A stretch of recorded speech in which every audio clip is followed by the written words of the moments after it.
Welcome to the audio story Hunter's Moon, Vampire's Curse, a haunting tale of love, fate, and blood. When a reborn vampire meets the one she once blessed, is it salvation or the beginning of ruin? Chapter 11. The pterodactyl landed on the clearing before the snow-capped mountain, carving a long, deep trail in the snow with its glide. Mr. G leapt off the dragon's back with steady grace. Whether it was Carolina's frail constitution or Mr.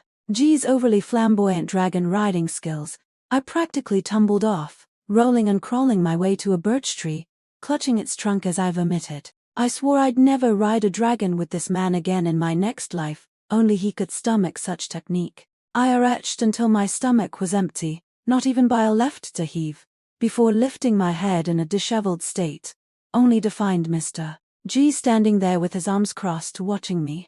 My heart skipped a beat. What was he staring at me for?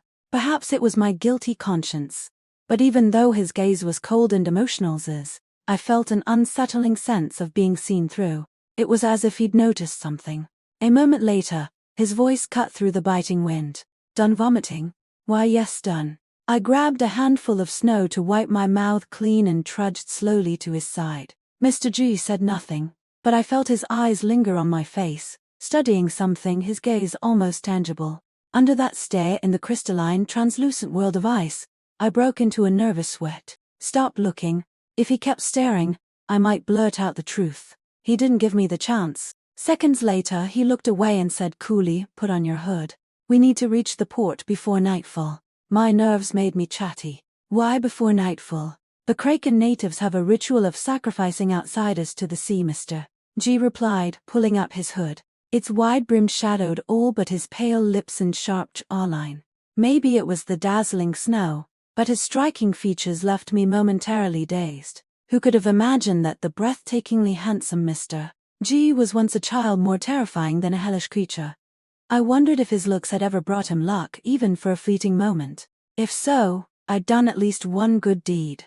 Descending the mountain, an eerie gloom settled over me. Scattered low-roofed houses dotted the snowy landscape, yet there was no trace of life, no smoke, no sound, just a desolate silence, like a graveyard. Something was off, deeply off. But having reverted to human form, my senses were dulled, and I couldn't pinpoint what was wrong.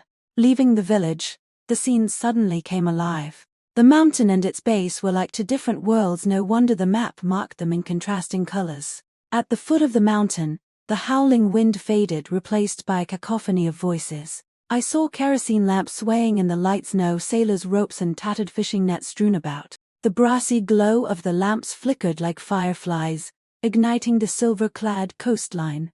A fully loaded three-masted ship was slowly docking, dragging behind it a long-dead giant fish monster. Its gaping mouth revealed prehistoric, jagged teeth, its body riddled with iron hooks, blood staining the nearby sea rid. The stench of fish hung thick in the air, making me nauseous again. Yet the dock workers swarmed like ants to a feast, eager for any job. Following Mr. G into a rundown but lively tavern, the bitter aroma of beer instantly masked the pungent fishy smell. Mr. G approached the bar, tossed a silver coin to the owner, and said in Danish, "A three-masted ship." The owner barely glanced up, lazily replying, "All ships are rented out. Want to sail? Wait till tomorrow or share with someone else." He held up a rough yellowish finger, signaling one. "Another silver coin, and I'll tell you who's got space." Mr. G tossed a gold coin instead. The owner's face lit up, and he swept the coin into a drawer, nodding toward a table in the corner. "That group, free vampire hunters, seem capable. They're heading out to hunt mere folk. Their ship's big enough for both of you." "Thanks, Mr. G said, turning and gesturing for me to follow. Amusingly, before we even reached the table, I overheard them heatedly discussing Mr. G. A gray-eyed man sneered.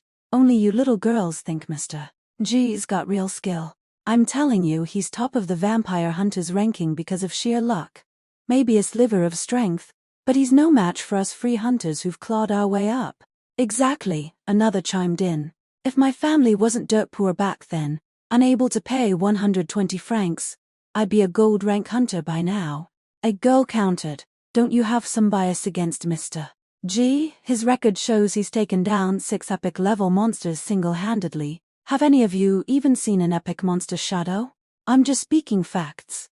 The gray-eyed man snapped, red-faced. If it weren't for the old vampires and hunters teaming up, needing a vampire-hunter hybrid as their poster child, how could someone like him be number one? Someone like him?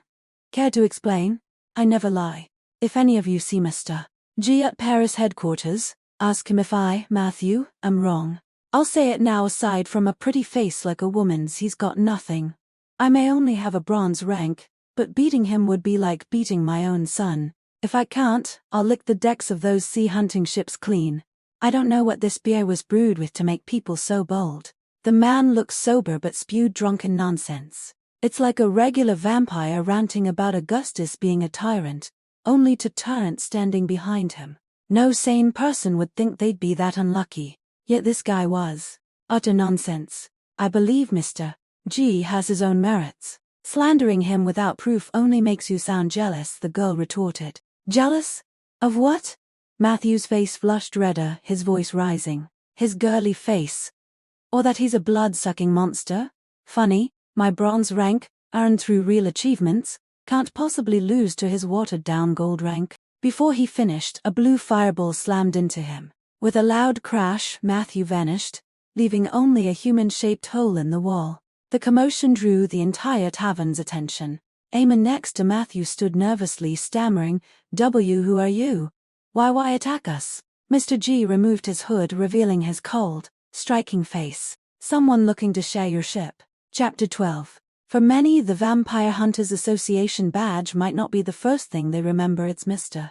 G's stunningly refined face. His record is so illustrious, his looks so striking, that he's become a symbol more iconic than the badge itself. The moment the man saw Mr.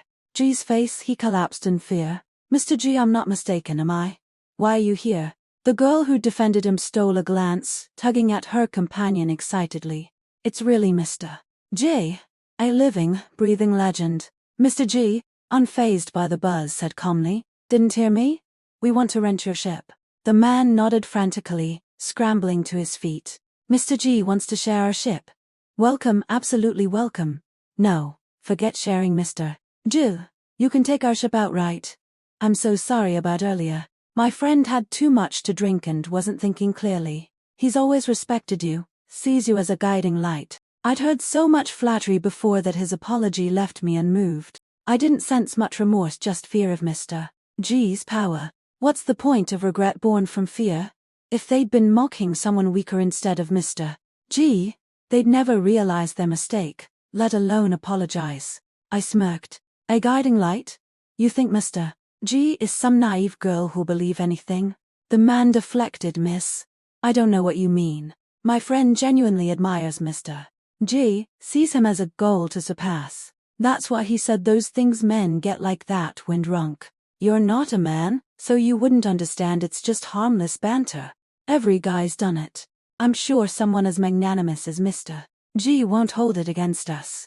I nodded. So, in your eyes, banter means mocking someone's appearance, slandering their skills, insulting their heritage, and blaming it all on gender.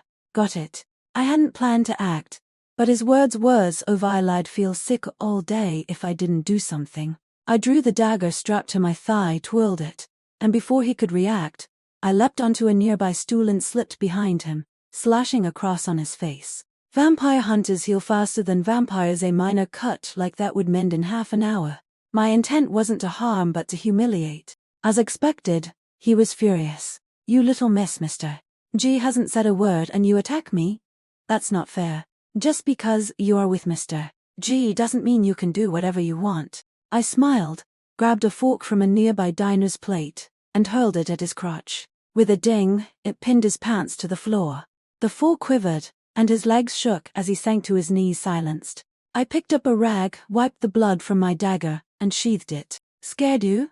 Sorry, women get like this when angry. You're not a woman, so you wouldn't understand. It's just harmless banter. What's that? I stepped forward, lifting his chin with my boot. Look up and apologize to Mr. G. Mr. G, I'm sorry, truly sorry. I was wrong, so wrong. I shouldn't have defended that jerk, please, Mr. G. I know my mistake. Tell your subordinate to spare me. I still want to marry and have kids. Mr. G said nothing, his gaze lingering on me. What did that mean? Was he hinting I should go harder? I pondered, then kicked the man hard. That half-hearted apology is for who? Anyone can say sorry. How old are you? Need someone to teach you how to apologize sincerely. You insulted Mr. G's appearance, heritage, and skills. Clear it up, then apologize. I'm sorry, Mr. G, truly sorry. We shouldn't have mocked your looks, insulted your vampire heritage, or slandered your skills, attributing your success to luck. Please, tell your subordinate to spare me. I know I was wrong and won't do it again. 10 minutes later, the man handed over the 3-masted ship's lease for free and fled with the grey-eyed man who'd somehow returned, bewildered. I slid the lease to Mr. G, noticing his gaze still on my face. My heart skipped, and just as I was about to change the subject, he took the lease, twirling it with his distinct knuckles. Not bad. I thought he meant good job, but then he looked up, smiled faintly, and said, nice moves. It was the first time I'd seen him smile, and my breath caught. My mind blanked, but I managed. I've trained for years. How else would I dare dream of being a vampire hunter? He studied me, nodding thoughtfully. I see.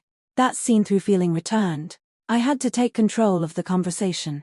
Before I could speak, he pressed a heavy gold coin into my hand. His cold, rough fingers brushed my palm the first time he'd touched me without gloves. Was I overthinking, or had he noticed something? Clutching the coin like it was burning, I felt uneasy. He returned to his cool, distant demeanor, as if I'd imagined the moment. A reward. A reward. For what? For standing up for him. I preferred a term like thanks that felt equal, but reward implied a distant, superior subordinate relationship, suggesting he wasn't sure of his suspicions. I stopped overthinking, tossed the coin playfully, and smiled. Thanks, Mr. G. You're welcome. A sweet, timid voice interrupted. Excuse me, Mr. G. It was the girl who defended him. Her braid was golden like wheat, her skin pale as milk, dressed in a short skirt and boots, carrying a longbow and quiver, a mix of innocence and charm. No wonder the grey-eyed man had ranted so fiercely in front of such a cute girl. Any man would want to show off. Mr. G seemed in a good mood, his eyes softening with a faint smile. What is it? I'm Rebecca, and this is my companion, Samantha, she said, gesturing to a quiet, freckled girl. The two who gave you the ship's lease were our co-renters. I wanted to ask if you're heading out to sea. Could you take us along? I'm so sorry. I checked around and other ships are either full or not sharing. Our sea hunting mission needs to be done by tomorrow night, and we're out of options. I hope you don't mind. Her tone was earnest, but I felt an inexplicable unease, a tightness in my chest. It peaked when Mr. G nodded at her with a smile that lasted nearly a minute compared to the fleeting 2-second smile I'd earned after wielding a dagger and fork.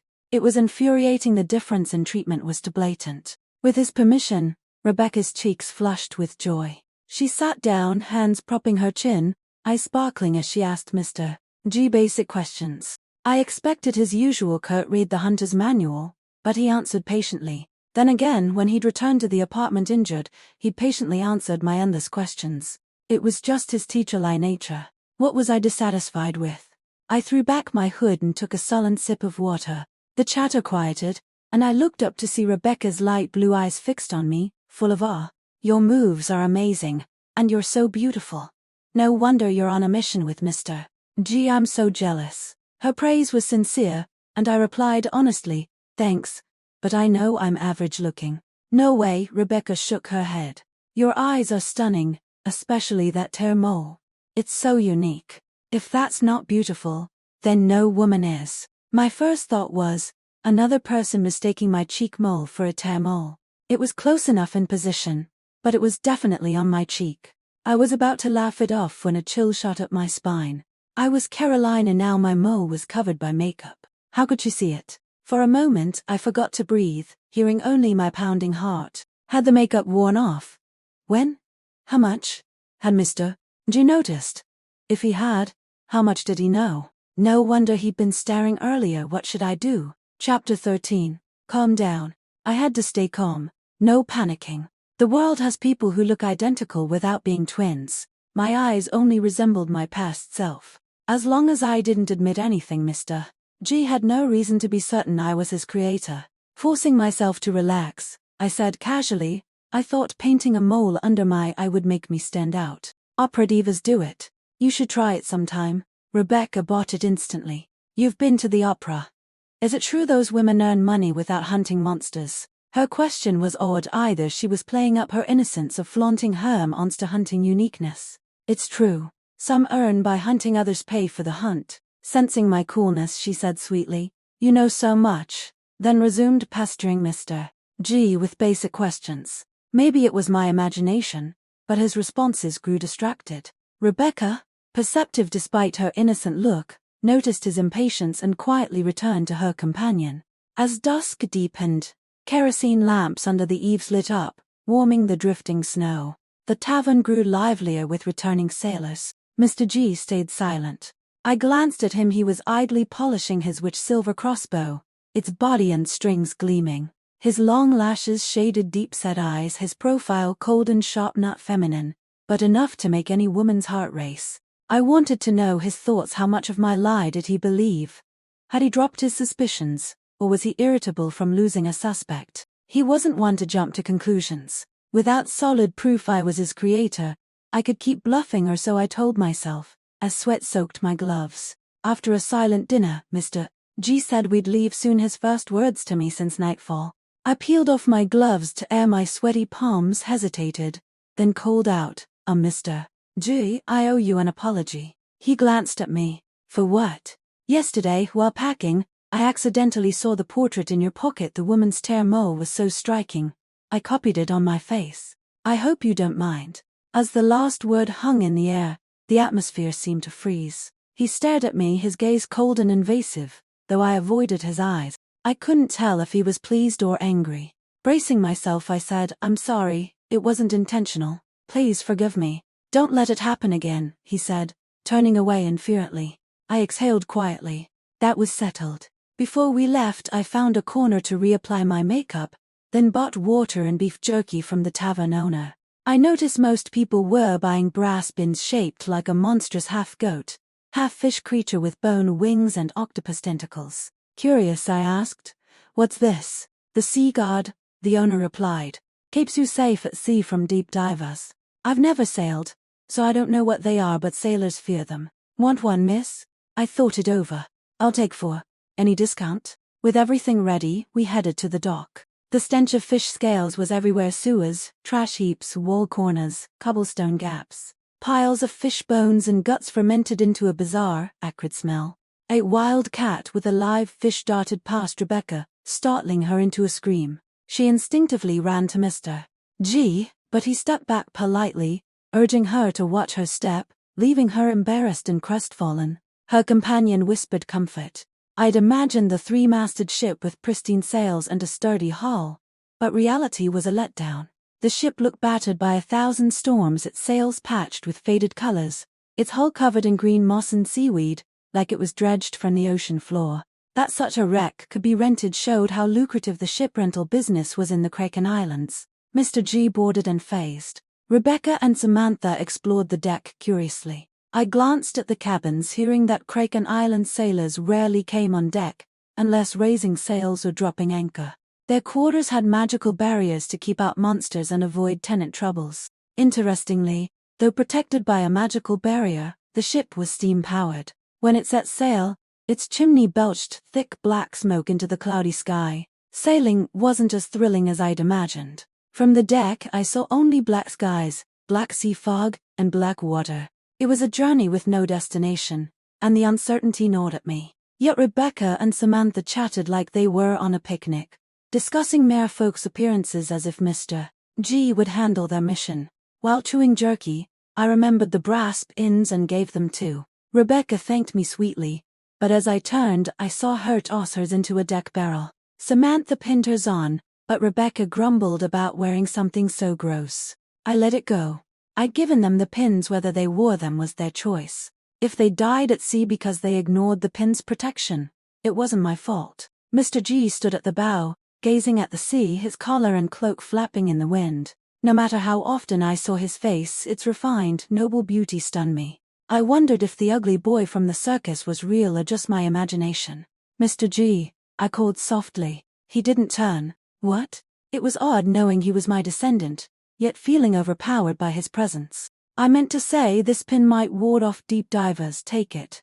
But instead asked, the owner said this pin's monster is a sea god. Do you know what it is? Mr. G glanced at it, arms crossed. It's Chaluha, an ancient ruler in legend. Some islanders worship it.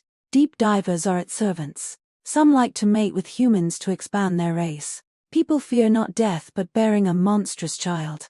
Astonished, I asked, are there really human deep diver hybrids? He looked at me. What do you think? What could I say? I met his gaze, puzzled. His eyes turned icy. No matter what I said next, his responses were lukewarm, as if he didn't want to talk. His heart was a mystery. I shoved the pin into his hand, returned to the deck with a head full of questions, and opened my monster encyclopedia to research deep divers. But deep divers weren't listed as monsters. I flipped through the marine section with no luck. Mr. G wouldn't explain, and staring at the dark sea, my curiosity nearly drove me mad. Suddenly, the ship slowed, though the wind hadn't changed. It felt like we'd sailed into a thick, sticky swamp. I put down the book and went to the deck's edge. A black shadow flashed, and a clawed hand covered in dense scales, webbed fingers, and hooked nails gripped the railing. Chapter 14. Black sea fog spread, and I gripped my thigh-strapped dagger, crouching silently, to eerie yellow lights appeared on the dark sea. It took me a moment to realize they weren't lamps but glowing fish eyes like searchlights. The eyes couldn't blink, staring straight ahead, swiveling side to side as if searching. I held my breath, lying flat on the deck, slowly drawing my dagger. The sea wind grew wilder, but the ship slowed further. A large raindrop hit my forehead, wetting my lashes. Rain, the sailor's bane. More drops followed, heavy and full, splashing everywhere. Soon, the ship rocked violently. Lightning tore through clouds and fog, followed by thunder, wind, and rain, a perfect storm. Worse, the fish eyes vanished. Where did it go? And where was Mr. G, Rebecca, and Samantha? In such a storm, they couldn't be silent. I rose to find Mr. G but saw a massive monster leap onto the deck. Its human-like body had a grotesque fish head, yellow eyes like glass balls on a scaly face, swiveling eerily. A foul fishy stench hit me, churning my stomach. I wanted to hide, but it was too late. Its strides were long, it to reach me in seconds. Noticing it couldn't move its eyes vertically, I dropped back down. Step by step, its webbed claws neared. Its gills flared, its abdomen contracting as if digesting something. I steadied my rain-soaked, trembling body as it stopped before me. The cloudy night let no light through, but a shadow loomed. Had it seen me? My heart skipped. Unsure if I could fight it, I braced for a roll. But the monster leapt like a frog to a nearby barrel, shaking the ship. It hooked the barrel with its iron-like claws and tossed it into the sea, revealing a trembling Rebecca. Yummy. No, don't eat me. Help. G. Samantha. Someone save me. I'm young, I don't want to die. With so many on board, it targeted her obviously because she'd tossed the pin I gave her. Should I save her? Rain roared, fog thickened, and the monster's form flickered. It was bigger than a red-eyed bat, even hunched, half a mast tall. Even at my peak, I wouldn't guarantee a one-hit kill, let alone now. But watching someone die before me wasn't my style. I'd try. If I couldn't save her, so be it. Biting my dagger, I crawled forward, channeling a sprinting cheetah's power into my legs. Using the slick rein and tilting ship, I slid behind the monster and slashed its foot. The move had to be done into seconds, or it'd fail. I'd planned for its rage, but my dagger hit like it struck stone, leaving only a faint mark. Either my dagger was junk or this thing was impervious. I shouted at Rebecca, "Run." She nodded, pale as a frightened deer, lips trembling, crawling toward the cabin. But more monsters climbed the railing, leaping onto the deck. Did she not check her path? Exhausted, I was about to yell when the monster roared and lunged at me. I rolled, dodging its sharp claws. Rebecca screamed again, seeing the new monsters. Soaked by rain, she tried to draw her bow, but a monster pounced, biting her neck. Blood and flesh gleamed under lightning. A second later, only its black fins were visible, accompanied by sickening chewing sounds. The air filled with blood's iron tang, mixing with the fishy stench. The wind howled. Spurred by blood, the monster grew frenzied, chasing me relentlessly. Its technique was crude, but its stamina was endless, each attack as strong as the last. Drenched and dizzy, my energy drained from dodging. I could barely grip my dagger. Collapsing on the deck, I had only breath left. For 2 seconds, I gave up, ready to die under its teeth. But an arrow pierced the rain, nailing the monster's neck to the deck.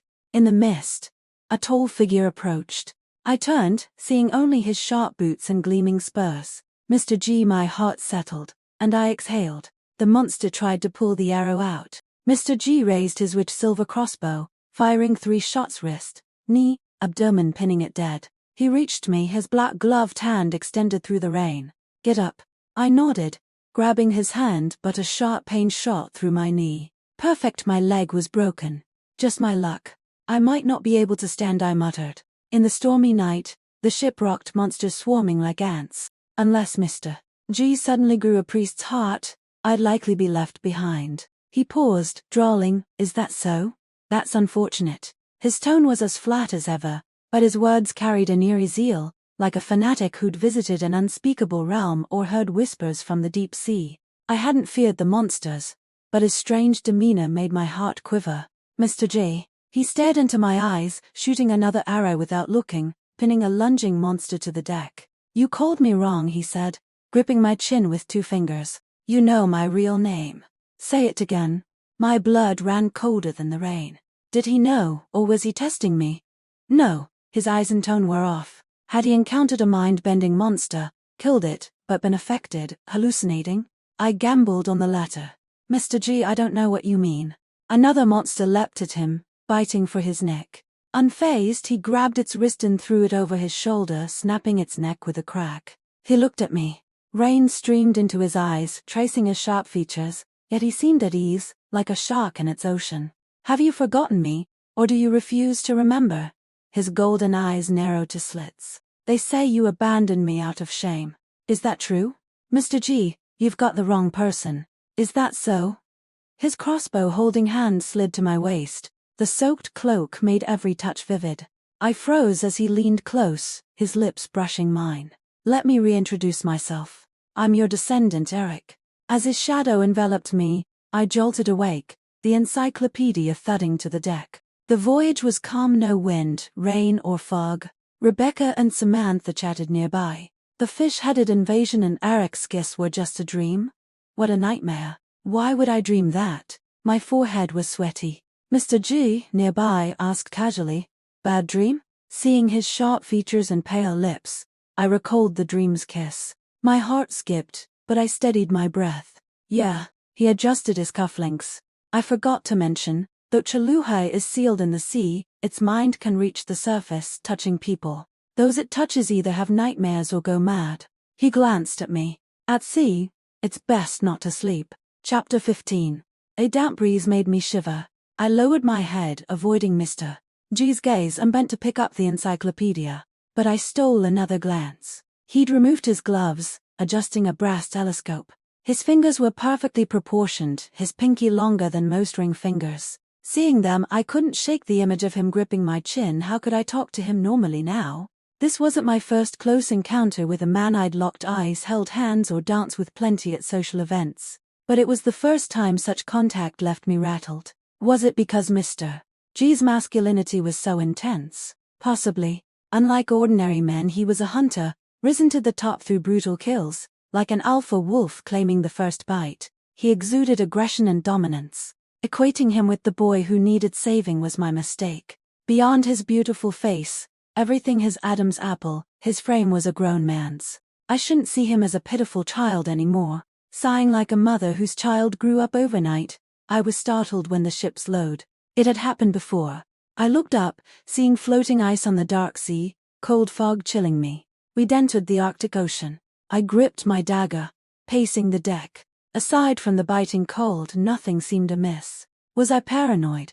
I half expected a scaly claw to grab the railing. The ship jolted, a raindrop hitting my forehead. Rebecca's scream pierced the air as heavy thuds landed. Something massive boarded. I turned, seeing the dream's monster, a hideous fish head, powerful limbs, yellow fangs, and slimy fins. The scene matched my dream, but I felt no joy in foresight, only dread. Was this reality? A dream? or a dream within a dream? A storm roared, soaking my cloak and boots. Lightning split the darkness, thunder boomed, illuminating the monster's grotesque head-green skin, bulging veins like twisted roots. My teeth chattered as I drew my dagger, ready to fight or flee. A voice whispered, "No need to run. It's just a dream. Stand still, let it kill you, and you'll wake." As the monster neared, its fishy stench overwhelming, I nearly vomited. Lightning flashed, and it lunged, jaws wide. Mr. G's low, cold voice cut through. "Wake up, Carolina. Another nightmare." Like ice water doused me, I snapped awake in my chair, scanning my surroundings. The wind, rain, and deck were dry and calm, but the fear lingered. Even the strongest would doubt themselves after this. I understood why Mr. G said Chaluha's touch brought nightmares or madness. I was on the edge of insanity. Closing my eyes, I clenched my fists, trying to calm my racing heart and ragged breaths. How do I know I'm awake, not still dreaming? Mr. G didn't answer immediately. He donned his gloves, picked up his crossbow, and approached. My mind flashed to the dream's embrace, nerves still raw. Instinctively, I stood and stepped back, wary. He paused, sizing me up, then leaned against the ship's wall, arms crossed. "You want to distinguish dream from reality? I have a way." "What way?" "Let me enter your mind," he said coolly. "Otherwise, before we reach Kraken's waters, Chaluha's torment will drive you mad." Chapter 16. I remember when I went to sea long ago, an old sailor told me that some sailors fear storms, others fear sea monsters, but after 40 or 50 years on a ship, what he feared most was loneliness. Back then, I had only been at sea for half a day, chatting and laughing with enthusiastic sailors, never experiencing loneliness, so I didn't take his words seriously. Only now do I understand why loneliness is the most terrifying. The pitch-black sea stretches endlessly, the horizon weighed down by heavy, leaden clouds. At a glance there's no land in sight, no living creatures. And as a frail human, it's easy to feel fear from such isolation, especially when waking from one nightmare only to realize it's just the start of another. I tightly pinched my palm, forcing myself to calm down, and looked into Mr. G's eyes with a smile. "How do I know you're the real Mr. G and not an embodiment of Chaluha's spirit?" Mr. G said, as one of the old ones, "The evil god Chaluha only brings despair, not hope." He stepped forward, extending a hand toward me. "Give me your hand, and it will all be over." Setting aside whether my true identity would be exposed if Mr. G entered my mental world, I noticed his pinky finger was bare, missing a ruby ring. That ruby ring was the most incongruous and unremarkable accessory on him. Yet, he never took it off, not even when gravely injured and wrapped in bandages. Things suddenly got interesting. I took a step back and asked Mr. G, "Can you answer one question for me?" Mr. G looked at me calmly and asked, "What question?" "Who am I?" "Carolina." I deliberately drew out my words. "Are you sure?" He frowned, speaking sharply, "My patience is limited, Carolina. Give me your hand." I had a hunch. Silently counting down 3 numbers, I subtly lifted the hem of my cloak and gripped the dagger strapped to my thigh. 3. I swiftly drew the dagger, darted behind Mr. G, and with lightning speed, slashed the hand holding the witch silver crossbow. Blood instantly splattered across the deck, and the witch silver crossbow clattered to the ground. I crouched down, picked up the crossbow, rolled to dodge an incoming attack, flicked the crossbow's safety, loaded an arrow, aimed at Mr. G's chest, and pulled the trigger. A whoosh, like a massive explosion, followed. White light and blood flashed alternately. The scene before me was filled with fiery red embers, swirling and dancing, rushing toward me in a torrent. At the same time, as if expelling water after nearly drowning, I jolted upright from the ground, opened my eyes, and saw an arrow pierce through the pouring rain, striking the neck of a fish-headed monster. Blood splashed onto my face. So the layered dreams began here. But I wasn't sure if I had returned to the real world. The storm raged, mingled with the stench of blood washing over my numb, frozen body. In the icy sea mist, a tall, imposing figure approached me. Mr. G had arrived. But was it really him? Was this the real world, a repeat of the first dream, or an entirely new one? Soaked by the chilling rain, I was drenched in hot sweat at that moment. Rain mixed with sweat dripped from my chin, itchy, but I didn't dare wipe it away, frozen in place as Mr. G's figure drew closer. Just like in the dream, the monster extended a black claw, trying to yank the arrow out. Mr. G raised his rich silver crossbow, aimed at the monster's wrist, knee, and abdomen, and coldly fired 3 arrows, pinning it to the deck. He walked to my side, his long boots tight, spurs gleaming, black gloved hand cutting through the rain toward me. Get up. I saw the ruby ring on his pinky, so bright, so dazzling. Yet, I still couldn't trust him. The mast and sails wailed in the tempest. I gripped my dagger, carefully suppressing my overly tense breathing. Mr. G, my leg seems broken. He crouched down, lowering his head, exposing a slender yet vulnerable neck. Where? There was only one chance, and I had to seize it. I grabbed his wrist, drew my dagger, and stabbed fiercely at his neck. The downpour made it hard to keep my eyes open, and this act relied entirely on survival instinct. But my attack was easily blocked by Mr. G. He frowned, snatched the dagger from my hand, and tossed it aside. Have you lost your mind? That strike drained all my strength. As if my bones had been pulled out, I collapsed to the ground panting. I've been touched by Chaluha. I've had 3 endless dreams. I'm already half mad. He paused, then placed a hand on my forehead. My body tensed for a moment before quickly relaxing.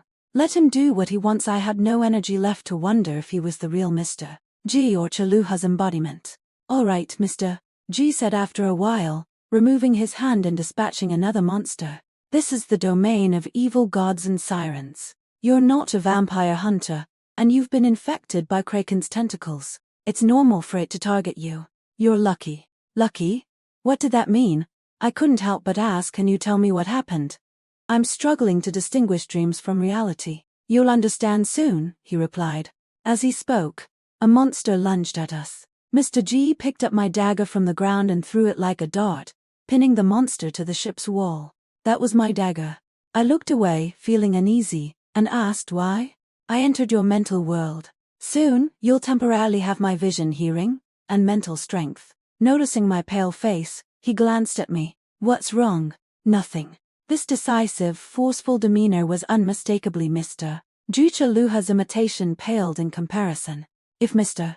G wanted to enter my mental world, he wouldn't bother asking for permission. But the question was, whose mental world did he enter, mine or Carolina's? The mental world isn't the same as the memory world, but it contains countless memory fragments, happy, sad, fearful, angry. Though this was Carolina's body, Mr. G would likely see Carolina's memory fragments. I couldn't guarantee they were only hers. In those few seconds, whose memory fragments did Mr. G see? If they were mine, did he uncover my identity? Having just escaped Chaluha's mental torment, I was now gripped by anxiety over my identity being exposed. I stared at Mr. G's face, searching for any clue, but found nothing unusual. Another monster lunged, baring its fangs mid-air. Mr. G shot it with a crossbow bolt, pinning it to the swaying mast. Blood trickled down the mast. I saw countless monsters climbing aboard like a tide of black ants. At that moment, I finally understood the boundary between dream and reality. The monsters were real. Rebecca's death was real. And my exhaustion from being chased was real. Only one thing was different. Before Rebecca died, she caused her companion's death, and they perished together in the monster horde. No wonder Mr. G said I was lucky. But when did the dream begin? From the moment Mr. G kissed me, or when he saved me? Forget it. No need to dwell on it. I leaned against the ship's wall to stand and asked, Mr. G, how long until we reach Kraken's habitat? We're already here, Mr. G said, pausing to holster his rich silver crossbow. Get ready to jump ship. What? I didn't react in time. Before I could process, a greenish glow flickered in his hand, conjuring a blazing spear. A wave of monsters surged toward him, but he didn't dodge. Instead, he hurled the spear. With a squelch, dozens of monsters' heads were pierced, exploding in a burst of red blood and green flames, instantly engulfing the ship. I watched, dumbfounded. The next moment, Mr.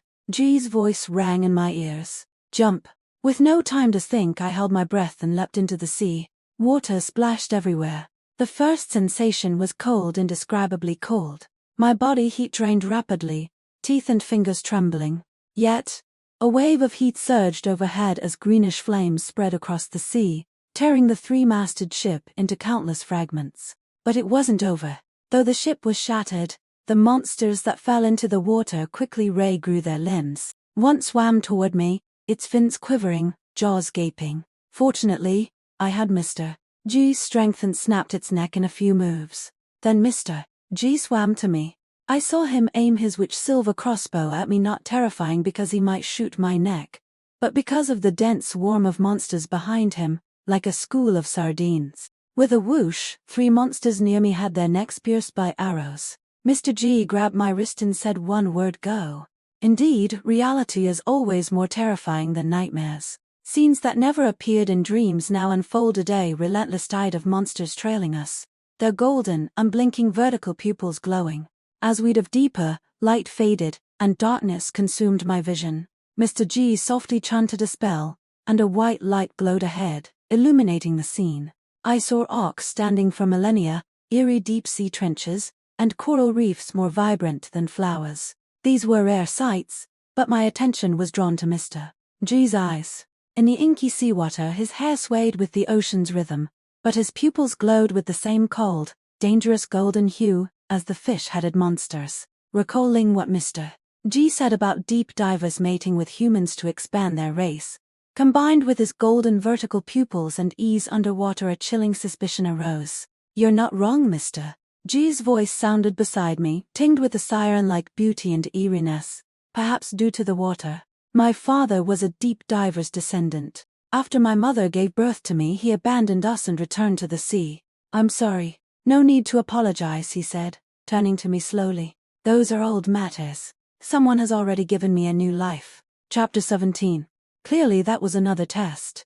Mr. G had noticed something. I pretended not to hear and deftly changed the subject. "By the way, Mr. G, what about the sailors on the ship? They have magic rafts for escape." "That's good." The conversation ended. We swam in silence. Passing through a trench, the whirlwind of deep divers behind us vanished. Yet I felt no relief, sensing something even more terrifying lurking in the pitch black ahead. The seawater was like lightless clouds. Occasionally, cold, slimy creatures brushed past my arm, though I knew I was many times their size. Their scaly, slippery touch made my hair stand on end. Instinct told me not to investigate the appearance of those deep-sea creatures. We were thousands of meters below, and without Mr.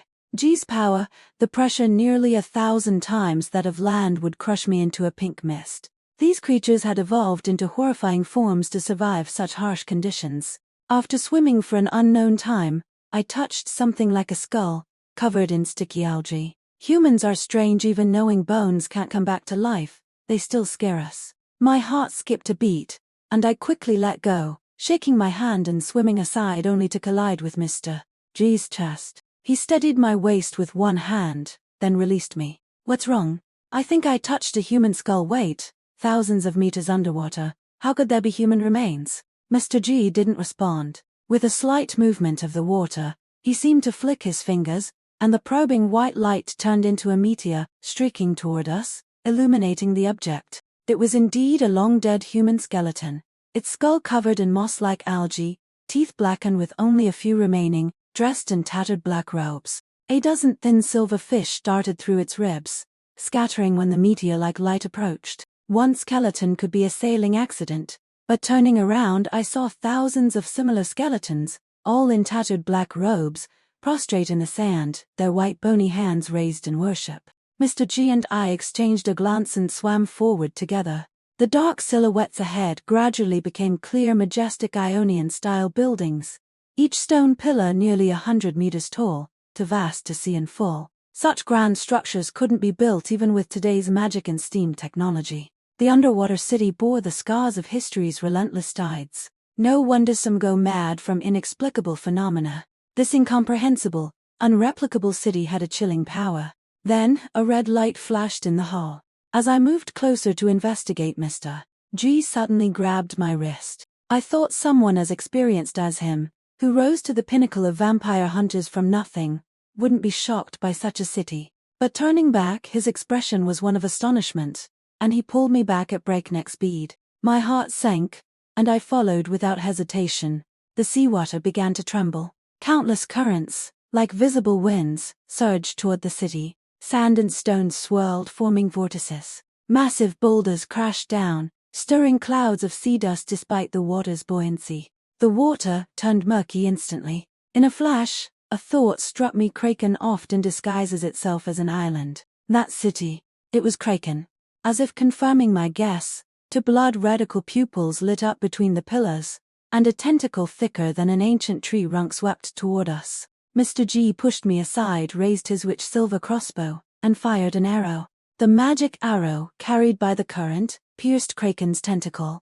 Then I saw another tentacle aiming for his back. With no time to warn him, I rushed to his side, drew the dagger from his waist, and slashed at the tentacle. I didn't sever it, but I bought Mr. G time to escape. He turned, grabbed my waist, and swam upward swiftly. Looking down, the injured tentacle writhed in pain. My spread hand was smaller than one of its suckers. This was an epic creature, no matter how terrifyingly books described it. Seeing it in person was far more shocking. No wonder Mr. G, having slain 6 epic non-righteous creatures alone, was a symbol among vampire hunters. This wasn't something ordinary people could defeat. I doubted even my peak self could do it. I excelled at one-shot kills. If that failed, I could only flee. I looked at Mr. G and asked, how can anyone kill this thing? The natives of Kraken Islands have sacrificed too many lives to it, making it 10 times stronger than before. It's indeed tricky, Mr. G said, his brows slightly furrowed. Great. What I thought was impossible to kill was merely tricky to him. In just 30 years as a vampire, his growth was terrifying. As he spoke, another tentacle lashed at us. Mr. G grabbed my collar, shooting upward like a reverse meteor, placing me on a narrow, flat rock. He handed me his rich silver crossbow. Watch for my signal and shoot. Wait, I called out. The sea is different from land. I'm not great with a crossbow and might miss. He was in full hunting mode, his pupils narrowed to slits like a snake's. He glanced at me saying, I trust you can do it. His voice hadn't fully faded in the water before he shot toward Kraken's tentacles like a sleek white shark. I took a deep breath and raised the crossbow. The surrounding currents formed a magic arrow glowing with azure light. Perhaps due to nerves, I heard my breathing tremble, blood rushing to my heart. But at the peak of tension, the background noise vanished.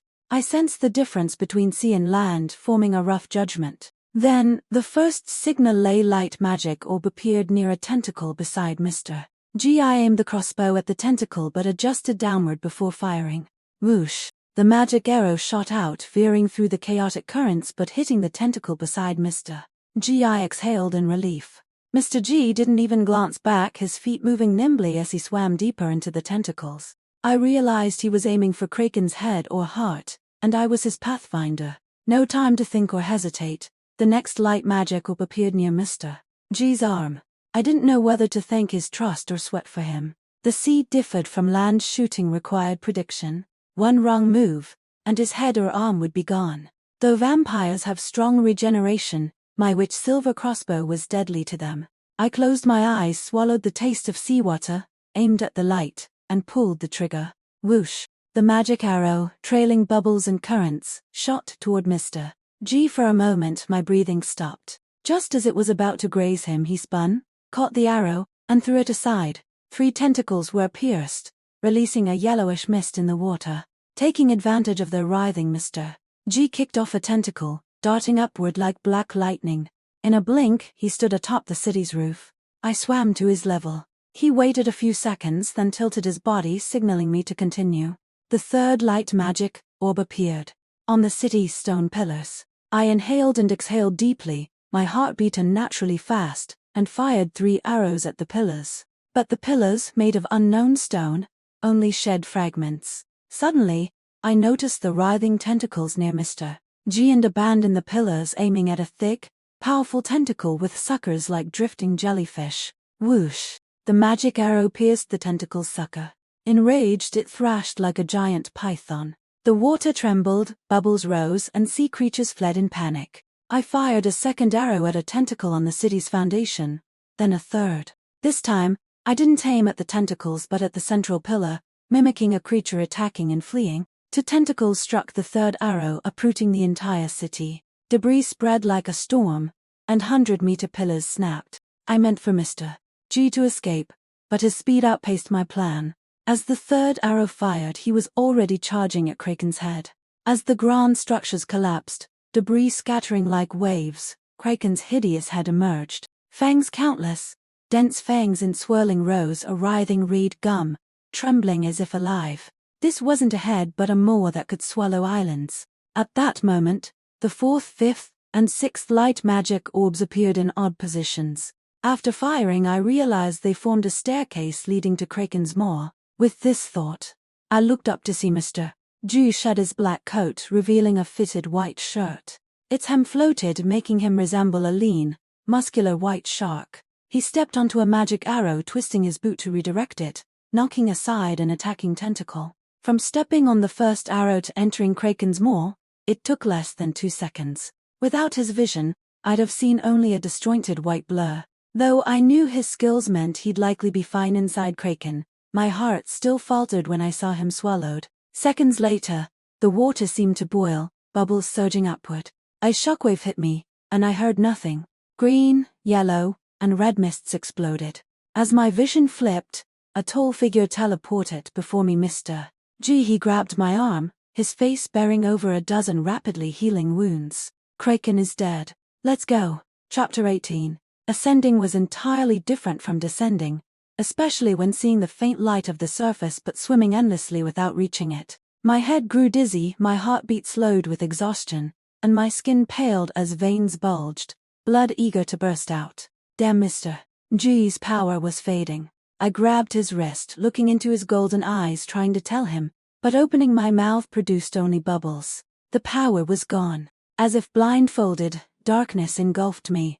Water flooded my nose, burning my throat. Warm liquid seeped from my eyes and ears, and it took me a while to realize it was hot blood. Having escaped Kraken's tentacles, was I to die at the sea's bottom? A slender hand gripped my wrist, pulling me forward. I couldn't see, and my senses dulled, but I felt the hand's warmth, the only heat in the near-freezing water. Instinctively, I clung to it, attaching myself like a sucker fish. My chin was lifted, and seconds later, something warm and soft touched my lips, gently and restrained. A kiss. A lip-to-lip kiss. I was stunned. As the kiss lingered, my senses reignited. My heartbeat normalized, water drained from my nose and ears, and blood flowed back to my limbs. The scene brightened. I saw a swarm of herring pass overhead like a dark cloud, vibrant coral reefs, and an ugly Greenland shark lurking nearby, wary of Mr. G's predatory aura. A faint light filtered down. Mr. G lowered his head, gazing at me intently. A lock of black hair floated before his brow, framing his sharp features and deep eyes. My hands pressed against his chest, feeling it rise and fall rapidly, his heartbeat loud and strong. My own heart raced.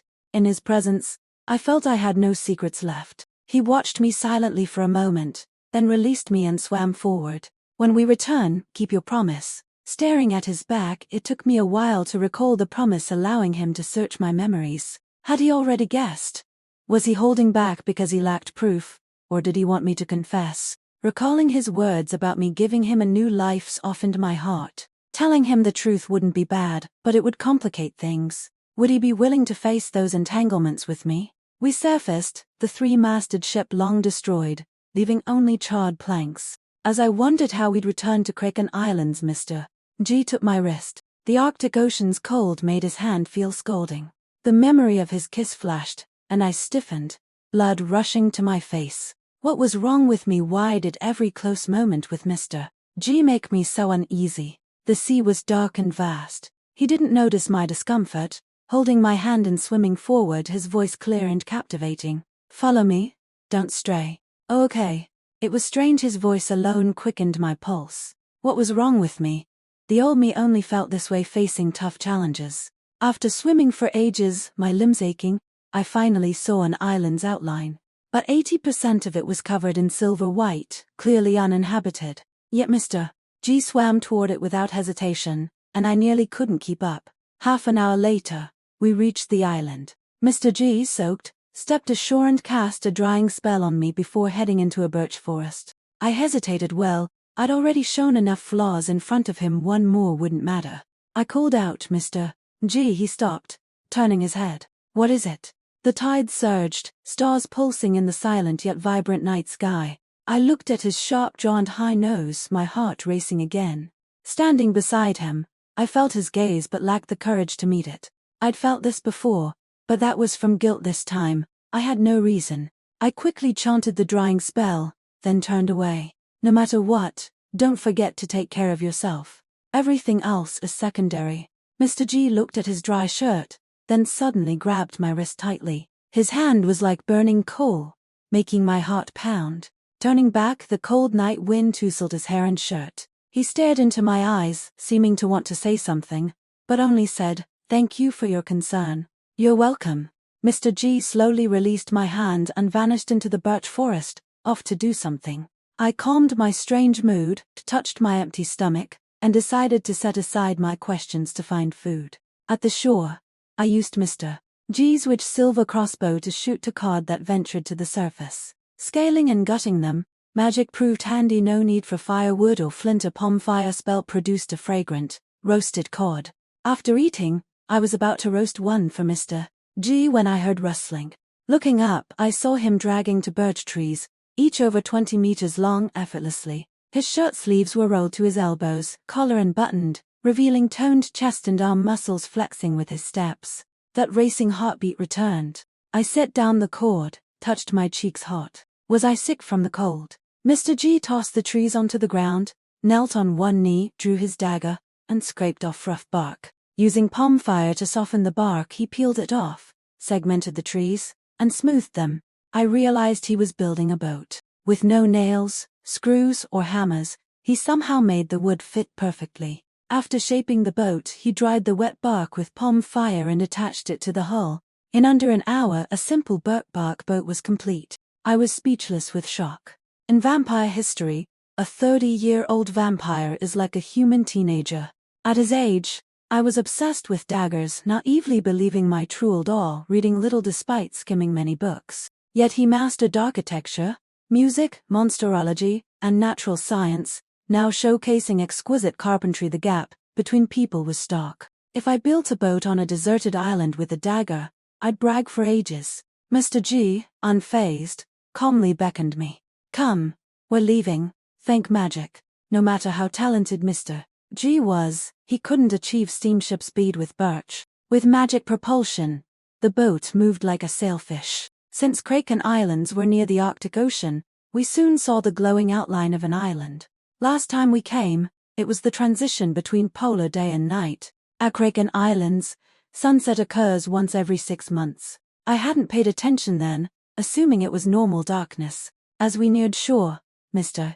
G suddenly turned, asking softly, "How have you been these years?" I froze. Except in the dream where Chaluha impersonated him. The real Mr. G never called me Carolina. Not once. Had he suspected me from the start? Was this his way of confronting me? Chapter 19. Unsure if he meant what I thought, I paused, testing me. "I've been living at the theater, getting 60 francs a month. Doing okay. What about you, Mr. G? As the top vampire hunter, knowing so much, even building a boat, you must be incredibly busy and exhausted." Most men would boast about their skills, but Mr. G, hearing this, seemed to lose interest in talking. "I've been to many places, so I know a lot." With that, he didn't look at me or speak again. I blinked innocently. He could test me, but I couldn't test him back. At the pterodactyl landing site, Mr. G whistled for a black pterodactyl. I was about to climb up as before, but he walked to my side, gripped my waist, and placed me on the saddle. After I settled, he pulled the reins and mounted behind me. His strong arms encircled me, reaching for the reins. I stiffened, perhaps still affected by his power, feeling his breath on my hair, hearing his steady heartbeat and the sound of his throat as he swallowed. Compared to his earlier and suspicious demeanor, the difference was stark. He didn't hide his preferences or aversions. Mr. G tugged the reins, and the pterodactyl soared. I quickly understood it wasn't that he targeted me before. His riding skills were just like that. I closed my eyes, gripping the saddle, hoping not to vomit as badly as last time. My waist felt heavy, as Mr. G's arm steadied me. My back pressed against his chest, no gap between us. It must be the wind, or why would I feel breathless? 3 hours later, the pterodactyl landed in the Vampire Hunters Association's dark forest. Mr. G lifted me down, opened his palm, revealing a purple crystal core shining like a diamond, an epic creature's core. Though only ornamental after extraction, it symbolized absolute strength, coveted by countless hunters. Yet Mr. G placed it in my hand. Take it to the merit department. They'll guide you to become a vampire hunter. I hesitated, gripping the core. This gives me all the credit. That's not what we discussed. It's the same, Mr. G said, checking his pocket watch. I have things to do. I'll leave first. After becoming a hunter, wait for me at the apartment. I'll find you tonight to fulfill your promise. Okay, see you tonight. It took some time to find the merit department. Becoming a hunter was simpler than I expected. Submit the trophy, register my identity, and undergo the baptism to enhance my body. The epic core caused a stir, drawing even senior academy students to gawk. Their gleaming eyes told me my reputation wouldn't be flattering. No matter, let them gossip privately, but if anyone dared confront me, I wouldn't hold back. An elderly woman guided me, her wrinkled hand patting my back. You're amazing, dear. Ignore those naysayers who judge others' fortunes with malice. I sense an epic creature's aura on you. Even if you didn't take this core, you must have contributed greatly. I was about to say Mr.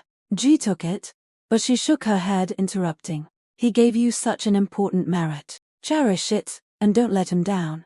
She handed me a black long coat and soft leather boots, both adorned with bronze badges. I'd become a bronze rank hunter. Shedding my cloak, I'd on the coat and boots, feeling my frame elongate. The baptism was more complex, requiring a long oath. I voluntarily became a hunter, swearing loyalty to Orion's leader and the Vampire Hunters Association. But the association only assessed my strength and rank, taking no responsibility for my actions outside, etc. After reciting, the oath floated, burned without fire, and a soft white light bathed me, granting enhanced physique and healing. Post-baptism, my body felt lighter, as if my bones were hollow, able to float with the breeze. I steadied myself against a wall, taking time to adjust. Leaving the merit department, the crowd fell silent, staring in shock. I later learned that new hunters typically suffer severe after effects, trembling for days before regaining control. I was the first to walk out upright. Hearing this, I considered lying on the ground to fake baptism sickness, but then two bronze hunters passed, their conversation reaching me. I don't get what Lord Orion is thinking, making such a fuss over a vampire duke. Does he even remember vampires are monsters? Who knows? We've got vampire hunters now, maybe next they'll remove vampire from the monster list. Right, aren't vampires all pretty like women? I heard this duke is over 300 with skin as white and soft as a girl's. And get this, his hand has a red rose tattoo, a man with a rose. Isn't that hilarious? He's here to recruit Mr. G, I bet. I hope the association's vampire dominance ends soon, and Mr. G and this girly duke get lost. I'm sick of the outside mockery. Don't get mad. Vampires look human but are beasts at heart. Why bother with beasts? I heard the duke's got something going with his adopted daughter. These monsters have no humanity, morality, or ethics. Taking them seriously is a loss. Vampire duke, over 300, effeminate, pale skin, red rose tattoo on his hand. My breath caught, a name buzzing in my ears like a fly. Duke Hades had arrived. Even knowing he couldn't find me immediately, I panicked, ran back to the merit department, and grabbed my discarded cloak. My fingers and legs trembled, perfectly fitting the newly baptized look, no need to pretend.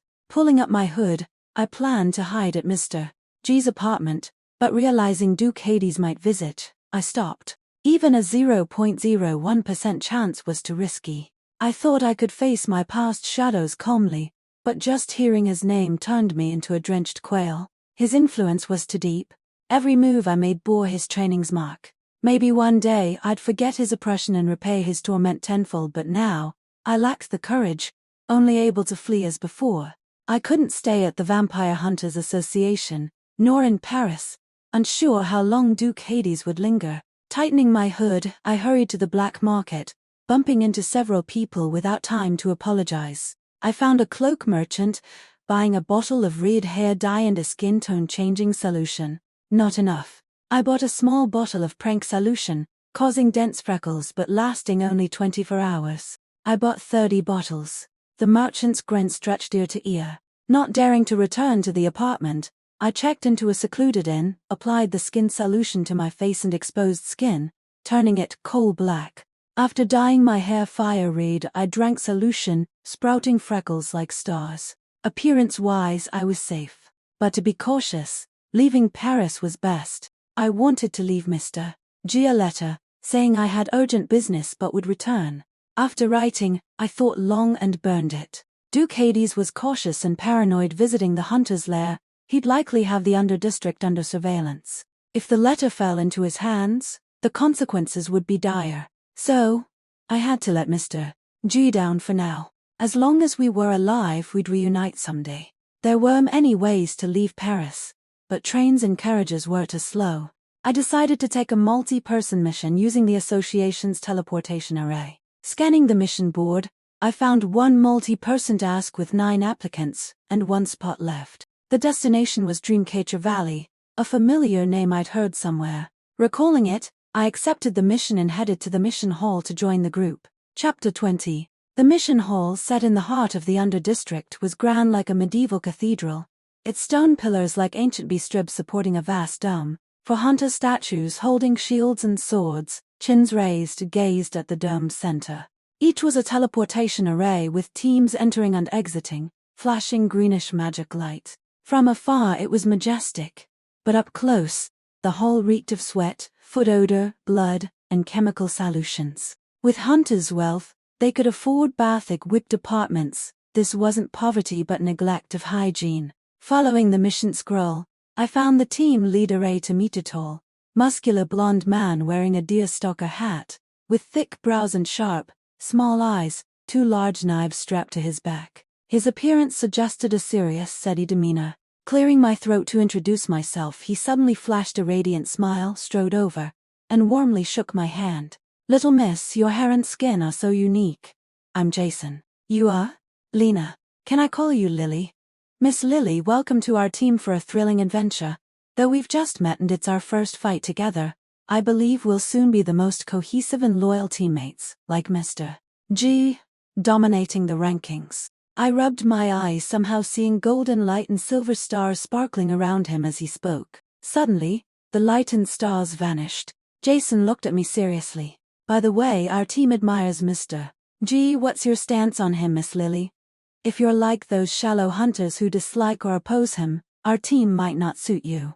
"I admire Mr. G too." "Good." Jason beamed again, introducing me to the team. I wasn't sure if hunters were all odd or if oddballs just gathered here. I saw a tall, green-haired, blue-skinned woman, a frail boy with a spider on his arm, a man modified everywhere but his head and heart compared to them. My red hair, black skin, and freckles seemed normal. The last to shake my hand was a lanky youth in a cloak, his hat brim hiding half his face, revealing only a straight nose and pale lips. Silver hair strands fell over his lean, broad shoulders, glowing like moonlight. I extended my hand. He didn't respond at first, and as I considered withdrawing, he suddenly gripped my hand tightly, saying warmly, "Hello, Miss Lily." "Hello." This team was full of weirdos. "You can call me FEG or FEG or? Didn't that mean deceiver?" I smiled. "Okay, introductions done." I moved to the team's rear, pulling up my cloak's hood, planning to be invisible until we entered the teleportation array. Then, the bustling hall fell silent. A group appeared at the entrance, not entering. Leading them were Mr. G and Duke Hades. Mr. G wore a knee-length black coat over a dark blue silk shirt, a gold badge symbolizing strength and honor at his collar. Arms crossed, he scanned the hall coldly, his commanding presence, golden eyes and tall, lean frame making many female hunters' hearts race. My heart raced too, but not for Mr. G, for the man beside him. He had an exquisitely beautiful face, yet no one would mistake him for a woman or human. His long hair was like costly black silk, pupils a vivid rose color, skin pale, lips red, dressed in an ancient, loose deep purple robe. Compared to Mr. G, his features were delicate like fragile flowers, but his eyes and mouth seemed to hide sharp blades, cutting with a glance. Duke Hades, the person I least wanted to see in both lives. He was smiling, patting Mr. G's shoulder like a kindly elder, saying something. I watched briefly but couldn't bear it, hoping he'd leave soon. For the first time I realized hating someone meant feeling discomfort sharing a room, even 100 meters apart. A gentle, clear voice sounded beside me. Is Miss Lily staring because the vampire duke's charm is too great? Falling for him at first sight? The most revolting words I'd heard in both lives. I turned, expressionless, to the cloaked youth. If you can't speak properly, don't. Stay away, thanks. He froze and then said, sorry. Realizing I overreacted, I waved dismissively, saying no more. The quiet hall grew noisy again. A bronze hunter near Duke Hades suddenly drew which silver dagger and threw it at his heart. Die, filthy, blood-soaked monster. Get out of our turf. Mr. G stood aside, not intervening, perhaps knowing it wasn't needed. As if blocked by an invisible shield, the dagger turned to silver dust before touching Duke Hades' robe. Silence fell. The hunter staggered back, incredulous. How is this possible? Isn't witch silver the only thing that can kill vampires? Duke Hades smiled faintly. Witch silver can kill vampires, but not all witch silver. The wielder matters. If even you could kill me, my long life would be a miracle. His smile faded, tone turning scornful. I don't look down on you, but in this entire association, only Mr. G can match me. Not even your revered Lord Orion. I'm here to cooperate because we share an enemy, new vampires. Unlike old vampires, they're crude, cruel, and lack principles, still raising and drinking human blood. To be a good hunter, know your enemy. Only fools fight internally. With that, he stepped forward, his pale, slender hand grasping the hunter's neck. The man's feet lifted off the ground, eyes bulging, face turning liver-red. Some onlookers showed sympathy, others indifference. Mr. G watched calmly, as if viewing a noisy farce. Actually, just as you see vampires as thorns, we see you as fame-seeking trash. Except Mr. G, but for our common enemy, please endure, or this will be your fate. As his final word landed, the man's face turned ashen, his neck snapped, and his head and hands slumped lifelessly. Duke Hades casually released him, and the man collapsed, silent. His companions glared angrily but stayed silent before his overwhelming strength. After killing, Duke Hades left. Seeing a bronze hunter so fragile against a vampire duke, many grew despondent. In any group, the weak are the majority, and most lacked even bronze rank strength. Our team, oddly, focused on Mr. G's attire. Jason said calmly, Mr. G has such charisma. It's the first time I've seen a man embody black and blue so perfectly. He's truly the most alpha male in my eyes. I was speechless. Perhaps my expression was too obvious. Jason frowned mid-sentence. What's wrong, Lily? Don't agree? To blend in, I shook my head. No, I think Mr. G has great charisma too. Hesitating, I added, I really like Mr. G. Jason let it go. As I exhaled, a chilling gaze hit me. Turning, I saw only the innocent cloaked youth, like a white lotus. Maybe it was my imagination. Regardless, our odd team was finally ready to depart. Thank you for listening. If this story touched your heart, give it a like and subscribe for more beautiful tales. Tap the next thumbnail to continue your journey.